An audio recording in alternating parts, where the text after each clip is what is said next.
오늘 우리에게 주신 하나님의 말씀은 로마서 12장의 말씀입니다. 로마서 12장 14절에서 21절의 말씀입니다. 제가 가진 성경은 신약성경 256쪽입니다. 로마서 12장 14절과 21절의 말씀입니다. 신약성경 256쪽입니다. 제가 봉독해 드립니다. 너희를 박해하는 자를 축복하라. 축복하고 저주하지 말라. 즐거워하는 자들과 함께 즐거워하고 우는 자들과 함께 울라. 서로 마음을 같이하며 높은 데 마음을 두지 말고 도리어 낮은 데 처하며 스스로 지혜 있는 채 하지 말라. 아무에게도 악을 악으로 갚지 말고 모든 사람 앞에서 선한 일로 도모하라. 할 수 있거든 너희로서는 모든 사람과 더불어 화목하라. 내 사랑하는 자들아, 너희가 친히 원수를 갚지 말고 하나님의 진노하심에 맡기라. 기록되었으되 원수 갚는 것이 내게 있으니 내가 갚으리라고 주께서 말씀하시니라. 내 원수를 줄이거든 먹이고 목마르거든 마시게 하라. 그리함으로 내가 숯불을 그 머리에 쌓아 놓으리라. 악에게 지지 말고 선으로 악을 이기라. 아멘. 이 시간 담임 목사님 나오셔서 교회의 사회적 책임과 성도의 교회적 책임이라는 제목으로 하나님의 말씀 선포하시겠습니다.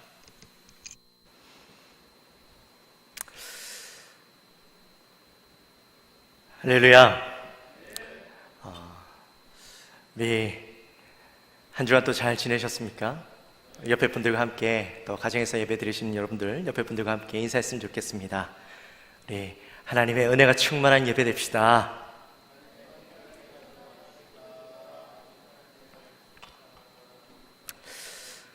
먼저 광고 하나 더 하겠습니다. 우리 지난주 목요일 날에 우리 한은숙 권사님 어머니, 친정어머니께서 소천하셔서 우리 어제 장례를 다 무사히 마쳤습니다.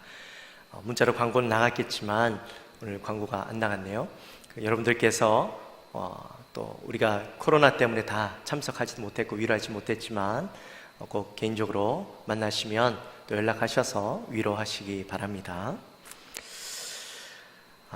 사랑하는 성도 여러분, 우리가 함께 얼굴을 대하지 못한 지가 벌써 2주가 되었습니다.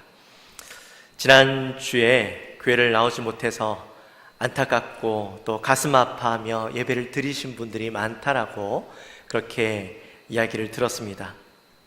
또 눈물로 예배를 드렸다라고 말씀하시는 분들의 이야기도 들었습니다. 그리고 일주일이 지났습니다.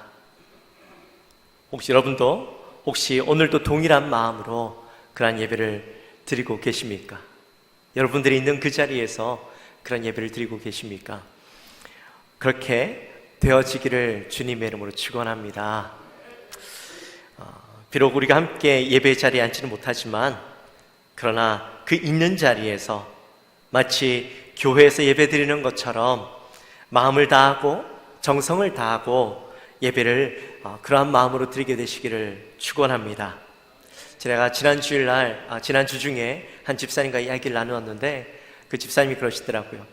아들이 주일 아침에 한 8시 한 40분쯤 되어서 엄마한테 빨리 얼른 옷 갈아입고 나오라고 그러더라고요. 그래서 왜 그러냐 그랬더니 예배 드려야 된다고.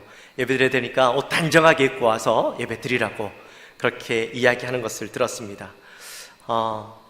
지금 혹시 이 시간에 여러분들이 예배를 드리는 모습이 대충 그냥 잠옷바람으로 또 소파나 침대에 누워서 예배를 드리시는 분이 있다면 얼른 자리를 정돈하시고 옷도 단정하게 입고 오셔서 마치 우리가 교회에서 예배 드리는 것처럼 하나님 앞에 예배 드리는 것처럼 그러한 모습으로 이 시간에 여러분들이 예배 드려지게 되시기를 축원합니다. 혹시 가족이 따로 각자의 방에서 따로 예배를 드리고 있는 분들이 계시다면 이 자리에 한 자리에 함께 모여서 아이들과 함께 가족들이 함께 예배를 드리게 되시기를 바랍니다. 비록 우리가 교회 오지 못한다 할지라도 우리가 하나님 앞에서 예배 드리는 모습과 자세와 마음은요 동일해야 됩니다. 특별히 아이들에게 이 예배에 대한 자세와 마음이 언제 어디서나 동일하다는 것을 보여준다면 그것이 참다운 교육이요, 또 예배에 대한 올바른 가르침이 될 것입니다. 지금 여러분의 모습을 통해 참 예배자의 모습을 보여주십시오. 예배 처소에서 예배하지 못한다 할지라도 여러분들이 있는 그 자리가 바로 예배의 자리가 될 수 있다, 내가 참 예배자의 모습을 가질 수 있다라는 것을 보여주게 되시기를 바랍니다. 지금 여러분의 집이 바로 교회가 되어지고 그 가정 교회에서부터 여러분의 신앙, 여러분의 가족의 신앙, 자녀의 신앙이 자라나게 되는 겁니다. 꼭 이 시간 혹시나 여러분들의 마음과 옷이 준비되어지지 못한 분들이 있다면, 자세가 준비되지 못한 분들이 있다면 지금이라도 얼른 옷 갈아입고 오시고 예배자의 모습으로 서게 되시기를 바랍니다. 지금 코로나19로 인해서 거의 대부분의 교회들이 함께 한자리에서 예배 드리지 못하고 있습니다. 이것이 너무나도 가슴이 아프고 또 이러한 상황에 이르게 된 것이 너무나도 불편하지만, 그러나 이것을 무조건 부정적으로만 바라볼 필요는 없다라는 생각이 들었습니다. 왜냐하면 우리가 이 시간을 통해서 하나님은 분명히 우리에게 주시고자 하는 메시지가 있기 때문입니다. 우리가 그 메시지를 받는다면 이 시간을 부정적으로 바라볼 필요는 없는 것이죠. 먼저 이 코로나로 인해서 우리 교회들은요, 깊은 고민을 하게 되었습니다.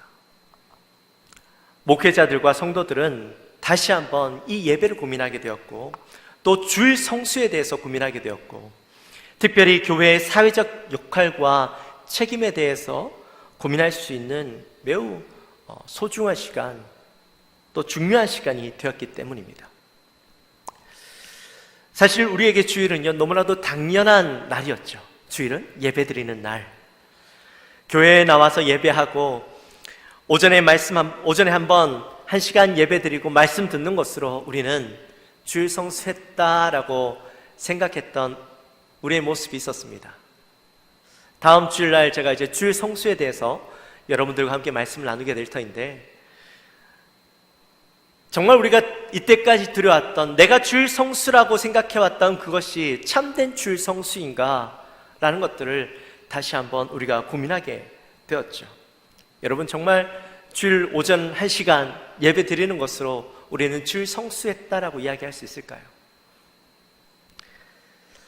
또한 교회의 사회적 책임과 역할에 대해서 우리는 깊이 생각해 보게 되었습니다.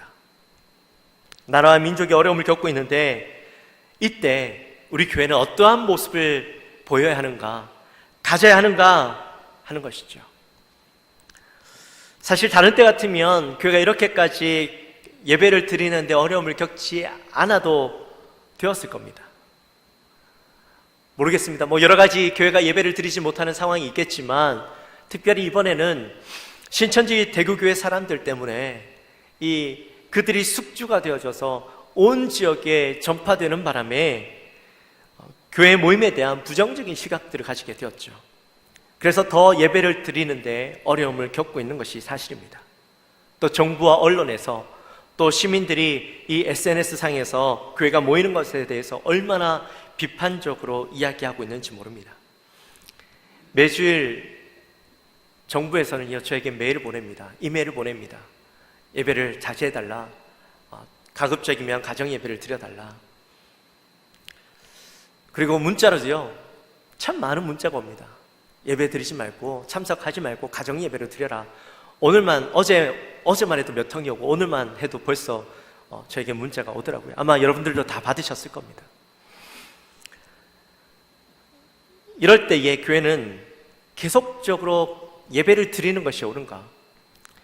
세상의 비난을 감수하고도 예배를 드려야 하는 것인가에 대해서 사실은요, 많은 고민들이 있습니다. 목사님들 사이에서도요, 이 의견들이 분분합니다. 지금 우리 이웃에 있는 한 교회도 예배를 드리고 있다 하더라고요. 사실 성경에 보면 어려움이 있을 때에 더욱 모여서 기도해야 된다라고 우리에게 가르쳐 주고 있습니다. 사무엘상 6장과 7장 말씀에 보면 미스바 회개운동이 나오죠. 당시 이스라엘 백성들은 블레셋과의 전투에서 패하고 이스라엘의 지도자였던 엘리 제사장을 잃어버리고 그의 두 아들도 잃어버리게 되고 또 그들이 가지고 있던 이 언약궤도 빼앗기게 됩니다. 이스라엘 백성들은 그러한 모습을 보면서 하나님이 우리를 떠났다라고 생각했어요. 하나님께서 그곳 가운데, 블레셋 땅 가운데 어려움을 주어서 그 언약궤는 다시 가져오게 하셨지만, 그러나 이스라엘은 여전히 바뀌지 않고 패배감과 고통, 또 전쟁의 위협과 고난 가운데 삶을 살아가고 있었습니다. 그럴 때에 당시에 이스라엘의 지도자이고 대제사장이었던 이 사무엘이 온 이스라엘 백성을 미스바로 불러 모으죠. 그리고 이렇게 이야기합니다. 사무엘상 7장 3절 말씀에 보면, 사무엘이 이스라엘 온 족속에게 말하여 이르되 만일 너희가 전심으로 여호와께 돌아오려거든 이방신들과 아스타롯을 너희 중에서 제거하고 너희 마음을 여호와께로 향하여 그만을 섬기라. 그리하면 너희를 블레셋 사람의 손에서 건져내시리라. 아멘. 사무엘은 온 이스라엘 백성들을 어디입니까? 어디죠? 갑자기 미스바에 불러 모으고 그들이 회개의 자리로 나오도록 하고 있죠. 그곳에서 기도하며 하나님 앞에 회개하며 기도할 때에 이 블레셋을 치려고 왔다가 블레셋이 이스라엘을 치려고 왔다가 패하게 되어지고 영적 전쟁과 실제 전쟁에서 모두 승리를 경험하게 되어집니다.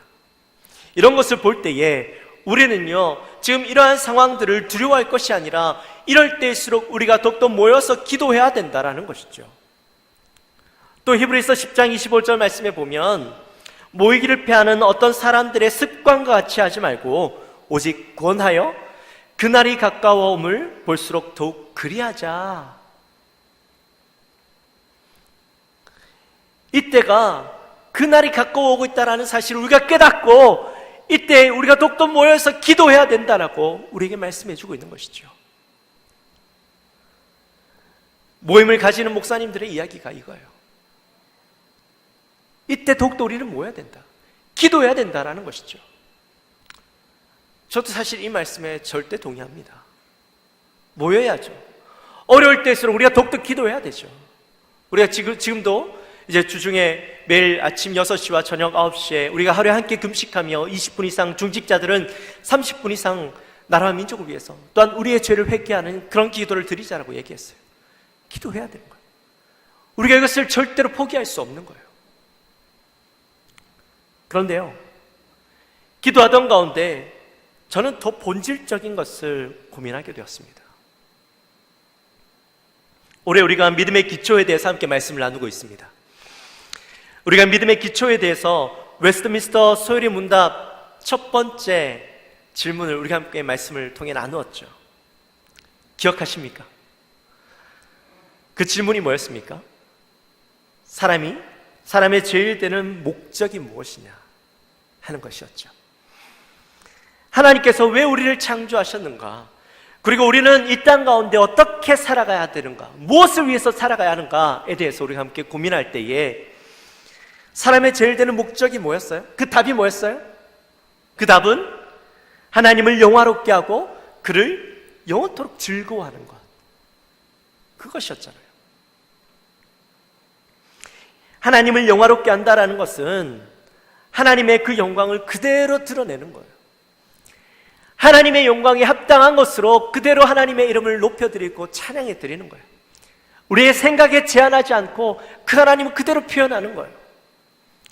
하나님 중심된 삶을 살아가면서 나를 통하여 세상 가운데 그 하나님을 보여주는 거였어요.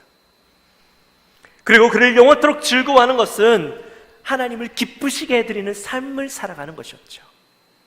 여러분, 여기에 중요한 포인트가 있는 거예요. 즐거워하는 게 뭐라고요? 하나님을 기쁘시게 해드리는 것. 여러분, 우리가 지금 이 문제 앞에서 옳고 그름의 문제를 고민하기 이전에 하나님을 기쁘시게 해드리는 것이 무엇일까에 대한 고민이 우리에게 먼저 되어야 된다는 것이죠. 하나님께서 가장 기뻐하시는 것이 무엇일까요? 하나님께서 가장 기뻐하시는 것, 당연히 우리가 예배를 잘 드리는 것, 모여서 함께 예배를 잘 드리는 것, 그것도 너무나도 중요한 일이겠지만, 하나님을 기쁘시게 해드리는 일이겠지만, 그보다도 하나님 더 기뻐하시는 것이 있어요. 그것은 바로 영혼을 구원하는 것이죠. 한 영혼이 천하보다 더 귀하다라고 말씀하셨어요. 예수님께서 승천하시기 전에 제자들에게 또한 우리에게 맡겨주신 사명이 있었습니다. 마태복음 28장 19절과 20절 말씀에 보면, 그러므로 너희는 가서 모든 민족을 제자로 삼아 아버지와 아들과 성령의 이름으로 세례를 베풀고 내가 너희에게 분부한 모든 것을 가르쳐 지키게 하라. 볼지어다 내가 세상 끝날까지 너희와 항상 함께 있으리라 하시니라. 또 사도행전 1장 8절 말씀에 보면,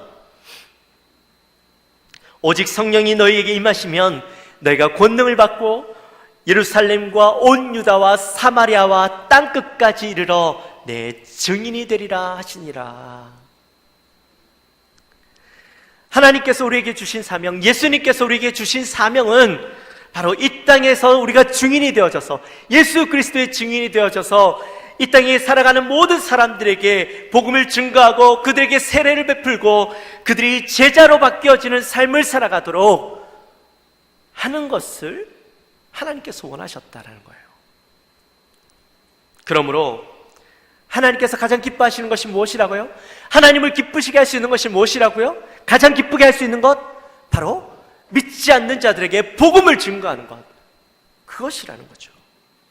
이 땅에 복음을 전하는 사명이 우리에게 있어서 가장 우선이 되어져야 한다는 겁니다. 사실 믿음 있는 사람들은요, 어떠한 상황 속에서도 흔들리지 않아요. 비록 우리가 전쟁 가운데 있다 할지라도, 전쟁 가운데 우리가 함께 예배를 드리지 못하는 상황이 되었다 할지라도 믿음 있는 자들은 끝까지 그 믿음을 지켜가면서 믿음 붙잡고 살아간다는 거죠.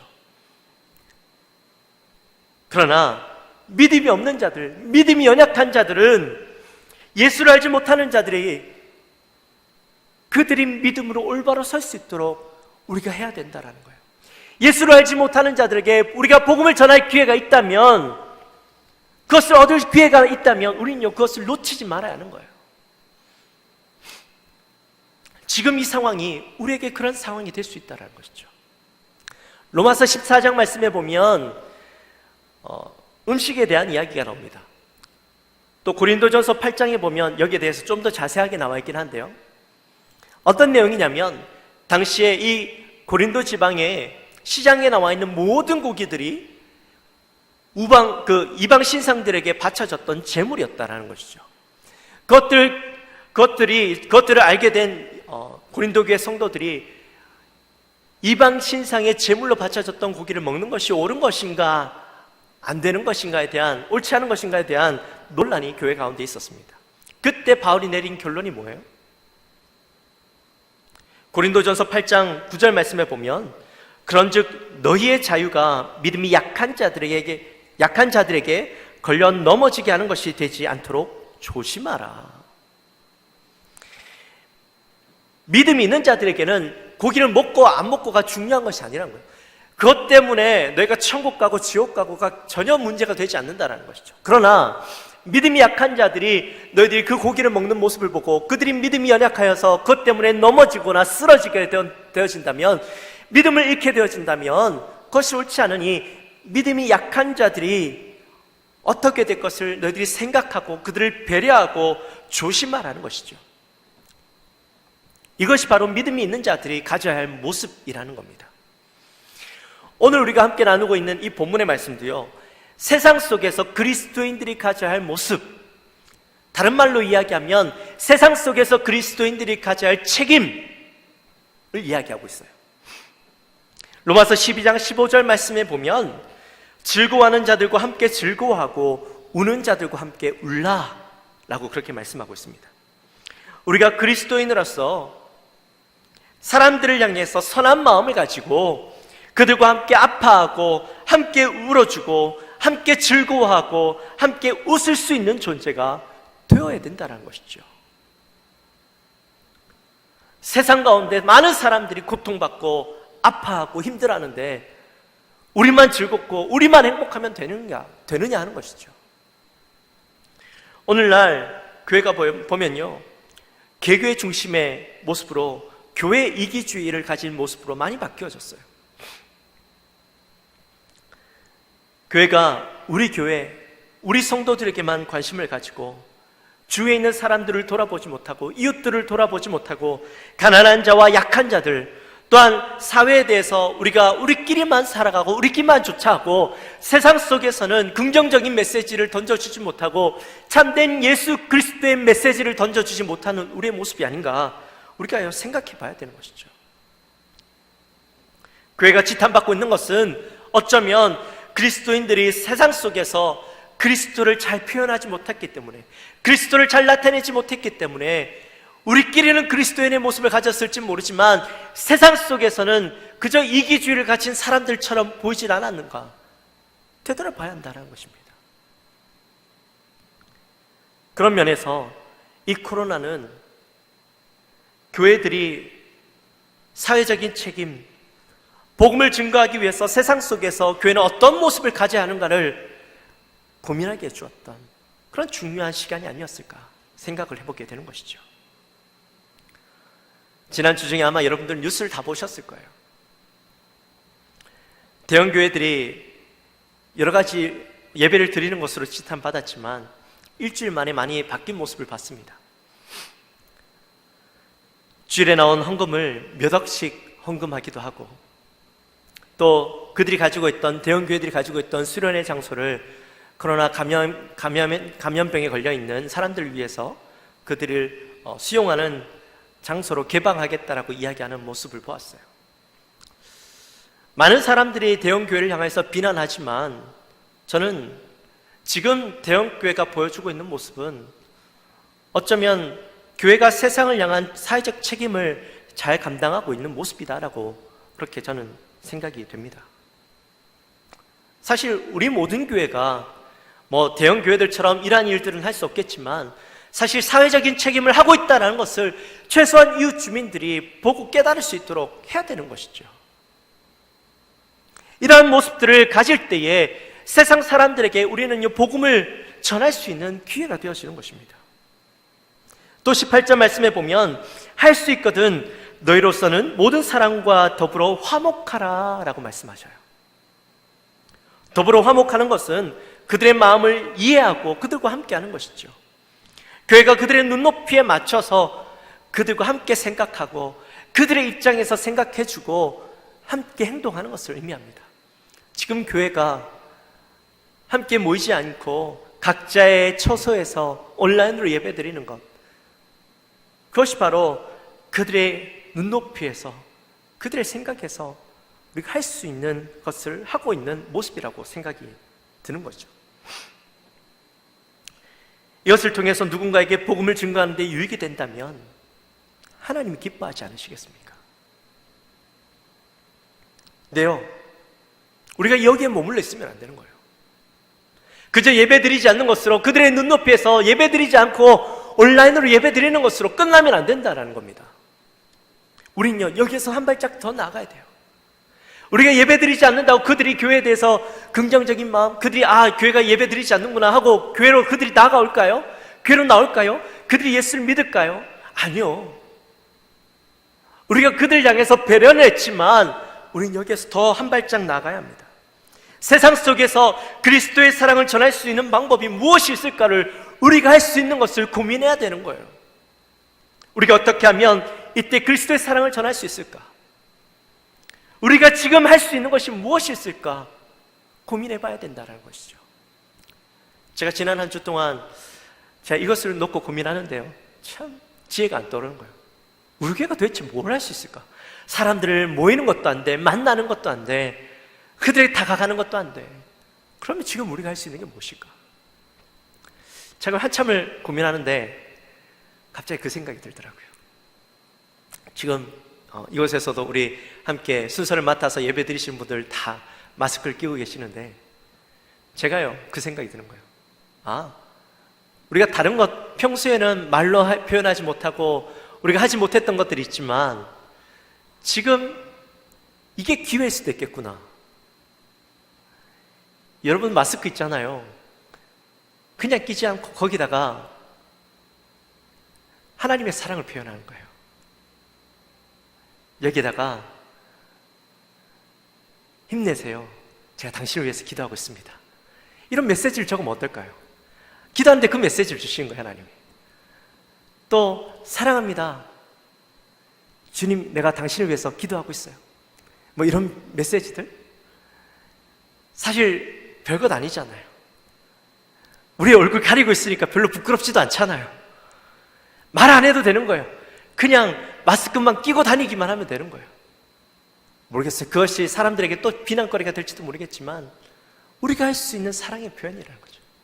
이것뿐만 아니라 정말 우리가 할 수 있는 것이 무엇이 있을까를 고민하면서 이 시간에 어떻게 하면 내가 그리스도의 사랑을 전할 수 있을까 고민하는 시간들이 되어야 된다는 겁니다. 그래서 그리스도의 사랑을 전할 때에 그들의 마음 가운데 작은 것이지만 작은 씨앗이 그들의 마음 가운데 심어져서 그것이 언젠가는 열매를 맺을 수 있는 우리의 작은 노력들이 있어야 한다는 것이죠. 참으로 우리의 수고와 노력이 단지 예배를 드리지 않는 것으로 끝나지 않았으면 좋겠습니다. 참으로 복음을 위해서 할 수 있는 것들을 깊이 생각하여서 그것들을 행함으로 그리스도의 사랑을 전할 수 있는 저와 여러분이 되어주시기를 주님의 이름으로 축원합니다. 그런데요, 교회가 이러한 노력은 하지만 여기에는 한 가지 조건이 붙어요. 18절 앞에 보면 뭐라고 적혀 있어요? 18절 앞에 할 수 있거든. 할 수 있거든. 여러분, 할 수 있거든이라는 말이 무슨 말일까요? 항상 그렇게 해라 라는 말인가요? 아니죠. 할 수 있는 상황도 있을 수 있고 할 수 없는 상황이 있을 수도 있는 거예요. 그렇지 못할 상황도 있을 수 있다는 것이죠. 기독교가 무조건 세상의 흐름이나 또 세상의 기대대로 우리가 반드시 행해야 되는 것은 아닙니다. 그렇지 못할 상황이 있을 수도 있는 거예요. 그것이 복음에 도움이 되고 복음을 전하는 데 유익하다면 우리가 선택할 수도 있지만 때로는 우리가 다른 방법을 선택해야 될 수도 있다는 거예요. 제가 이것이 무엇이 있을까 고민해 봤어요. 예를 들면 교회에 유익이 되지 않고 이것이 성도들의 신앙을 유지하는 데 유익이 되지 않는다면 우선순위가 바뀔 수 있는 것이죠. 성도들의 신앙이 무너져가면서까지 그 기대를 우리가 유지해야 될 필요는 없는 거예요.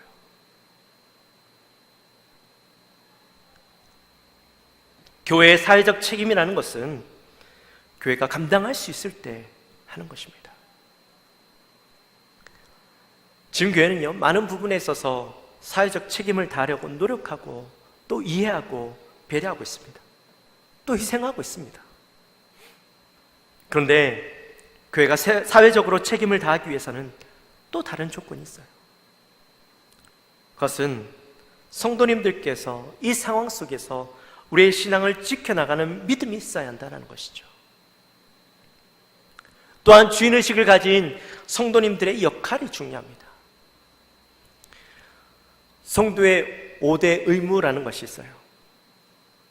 성도의 5대 의무가 뭐냐면 절대 주의 성수, 매일 성경 상고, 매일 전도 생활, 매일 기도 생활, 또 11조 생활, 헌금 생활. 이 5가지가 성도님들 스스로 신앙을 지켜나가고 또 교회를 지키는 기준이 되어지는 것이에요. 성도님들께서 이것들을 잘 지켜나갈 때에 우리의 신앙이 굳건히 세워질 수 있고 교회도 그 안에서 굳건히 세워질 수 있는 거예요. 성도님들이 주인의식을 가지고 이러한 일들을 행하며 나갈 때에 교회도요, 사회적 책임을 다할 수 있는 거죠.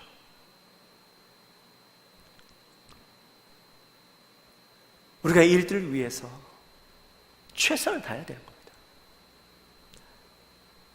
단지 예배를 드리지 않는 것으로 끝나는 것이 아니라 교회가 사회적 책임을 다하고 또한 그 교회 안에 머무르고 있는 성도가 교회에 대한 책임을 다하고 성도로서 그 신앙의 책임을 다하며 나아갈 때에 이 모든 것들이 유기적으로 감당할 수 있게 되어지는 거예요.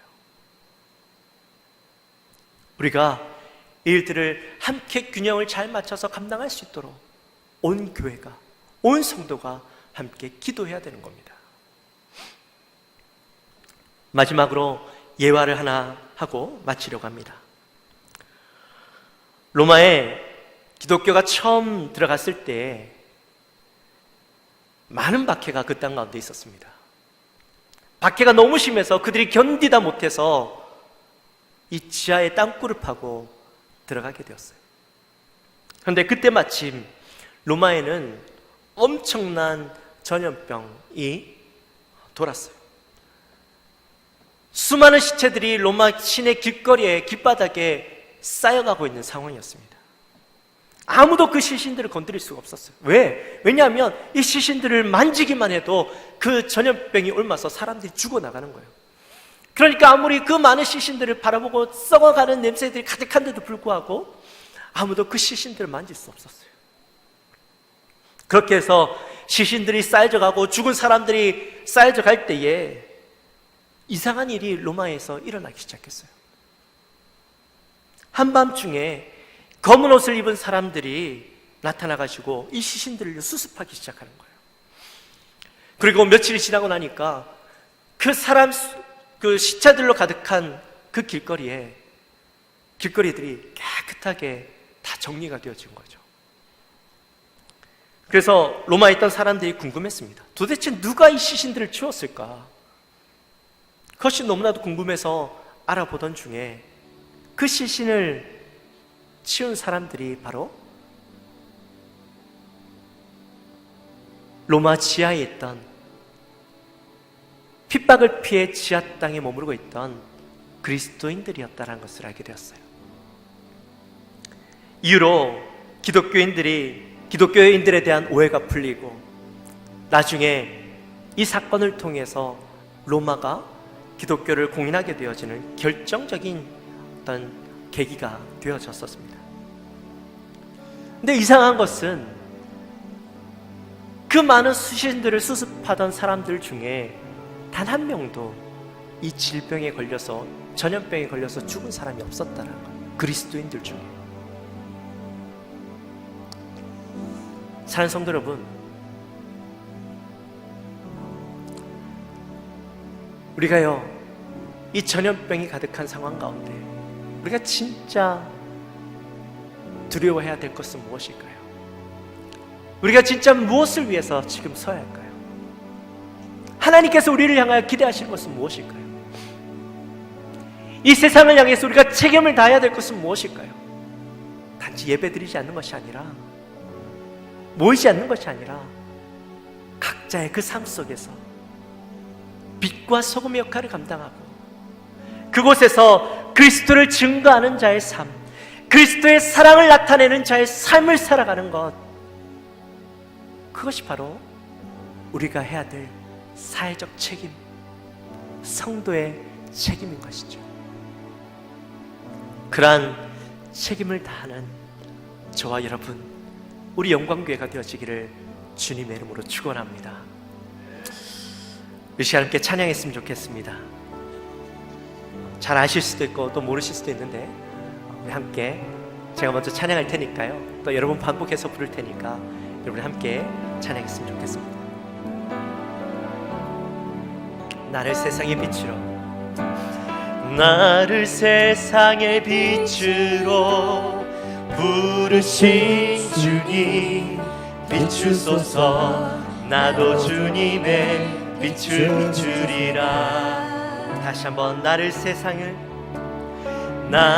세상의 빛으로 부르신 주님 비추소서. 나도 주님의 빛을 비추리라. 어둠을 밝히는 빛, 어둠 밝히는 빛, 온 세상을 비추는 빛, 산 위에 마을이 숨기지 못하네. 어둠을 밝히는 빛, 어둠을 밝히는 빛, 온 세상을 비추는 빛, 산 위에 마을이 숨기지 못하네. 다시 한번, 나를 세상의 빛으로 부르신 주님 비추소서. 나도 주님의 빛을 비추리라. 나를 세상의 빛으로, 나를 세상의 빛으로 부르신 주님 비추소서. 나도 주님의 빛을 비추리라. 어둠을 밝히는 빛, 어둠을 밝히는 빛, 온 세상을 비추는 빛, 산 위에 마을이 숨기지 못하네. 어둠을 밝히는 빛, 어둠을 밝히는 빛, 온 세상을 비추는 빛, 산 위에 마을이 숨기지 못하네. 어둠을 밝히는 빛, 어둠을 밝히는 빛, 온 세상을 비추는 빛, 산 위에 마을이 숨기지 못한. 다시 한번 노백하며 나갑시다. 나를 세상의 빛으로, 나를 세상의 빛으로 부르신 주님 비추소서. 나도 주님의 빛을 비추리라. 나를 세상의 빛으로, 나를 세상의 빛으로 부르신 주님 비추소서. 나도 주님의 빛을 다시 한번 녹음하며 나갑시다. 나를 세상의 빛으로, 나를 세상의 빛으로 부르신 주님 비추소서. 나도 주님의 다시 한번 녹음하며 나갑시다. 나를 세상의 빛으로, 나를 세상의 빛으로 부르신 주님 비추소서. 나도 주님의 빛을 비추리라. 우리 시간 함께 기도했으면 좋겠습니다. 이 찬양의 가사처럼 하나님께서 우리를 세상의 빛으로 부르셨습니다. 주님께서 우리를 향하여 그 빛을 비춰주신 것처럼 우리도 이 땅을 향하여 하나님의 그 빛을, 예수 그리스도의 그 사랑을 이 땅에 비추어야 하는데, 하나님 이 시간 나를, 우리를, 우리 교회를 이 땅 가운데 그리스도의 사랑을 비추는 교회로, 이 땅에 그리스도의 사랑을 전하는 나로, 우리로 세워 주옵소서. 우리 마음에 가지고 우리 간절히 기도하며 나갑시다. 하나님 아버지 감사합니다. 저들을 사랑하여 주시고, 오늘도 하나님 비록 함께하지 못하지만 온라인으로 함께 온 성도들이 함께 이 시간에 예배하며 나갑니다. 하나님 우리의 마음 가운데 함께하는 못한 아픔이 있지만, 그러나 하나님 이 시간 우리가 다시 한번 생각하며 나갑니다. 예배 함께하지 못하지만 그러나 우리가 이 땅 가운데 많은 사람들을 향하여 세상의 빛을 비추고 그리스도의 사랑을 비추고 하나님의 은혜를 비추기 원합니다. 우리 영광교회가 하나님이 그 사랑을 전하는 교회가 되어주기 원합니다. 예배드리지 않는 것으로 우리 할 일을 다 했다라고 생각하는 것이 아니라, 우리의 마음 가운데 주님께서 부어주신 놀라운 사랑, 하나님의 그 빛을 온 땅을 향하여 비추는 자들 되게 하여 주시고, 하나님의 사랑을 비출 수 있는 우리의 삶이 되게 하시고, 우리 교회가 그 길을 감당하기 부족함이 없도록 주님 도와주옵소서. 우리 성도님들이 함께 그 마음을 향해 나가게 하시고, 하나님 먼저 교회를 향한 하나님 우리의 역할들을 감당하게 하시고, 또 교회가 세상을 향한 역할들을 감당할 수 있는 우리의 모습이 될 수 있도록 주님 도와주시옵소서. 이 시간 하나님 우리의 마음 가운데 하나님 정말 주님의 그 빛을 비추기에 부족함이 없는 하나님의 사랑을 가진 자들로 저희들을 바꿔주시옵소서. 우리의 죄악된 지난 모습들, 주님의 사랑을 온전히 전하지 못했던 우리의 모습들 이 시간 용서하여 주시고, 하나님 우리의 이기적인 마음들, 하나님 우리의 모습들만 가지고 있었던 그 마음들을 내어놓고 주님의 사랑을 이제는 비추는 자들로, 세상을 향해 우리의 눈을 돌리는 우리의 모습들로 바뀌어질 수 있도록, 하나님 저들의 영혼을 구원하는 일에 힘을 쓰는 저들의 모습이 되어질 수 있도록 주님 도와주시옵소서. 하나님 아버지 감사합니다. 저희들 사랑하여 주시고, 오늘 비록 우리가 함께 하지 못하지만 각자의 있는 처소에서, 가정에서 하나님 앞에 간절한 마음으로 정성껏 예배를 드립니다. 하나님 비록 우리가 이곳에 함께 하지 못하지만, 그러나 우리가 이 땅 가운데 예수 그리스도의 복음을 증거하는 일을 감당하기 위해서 하나님 우리의 믿음을 가지고 세상 사람들의 눈높이에서 우리 함께 예배를 드립니다. 하나님, 우리가 희생하고 수고하며 일들을 감당하며 나갑니다. 하나님 앞에 간절히 소망하는 것은 우리의 이 희생과 이 수고가 단지 예배드리지 않는 것에서 끝나지 않게 하시고, 하나님의 복음을 증거하는 일을 위해서 우리가 더욱더 고민하고 어떻게 하면 이 상황 가운데 그리스도의 사랑을 전할 수 있을까를 고민하며 나가는, 세상에 있는 많은 사람들을 향하여서 이 질병으로 고통받고 두려워했던 저들에게 참된 그리스도의 사랑을 전하는 일에 애쓰며 힘쓰며 수고하는 우리의 모습이 되게 하여 주옵소서. 우리 영광교회가 일들을 감당할 수 있도록 도와주시고, 우리 성도들이 한 마음이 되어서 교회 책임을 다함으로 함께 그 역할들을 감당하며 나갈 수 있는 우리의 모든 성도들의 모습이 될 수 있도록 도와주옵소서. 우리의 있는 자리에서 그리스도의 사랑을 전할 수 있는 죄들 되게 하여 주옵소서. 그리스도의 복음을 증거할 수 있는 죄들 되게 하여 주옵소서. 하나님, 이 시간 우리의 마음 가운데 결단과 헌신과 하나님 주님 앞에 온전히 서는 죄들 되게 하여 주옵소서. 감사합니다. 예수님의 이름으로 기도하옵나이다.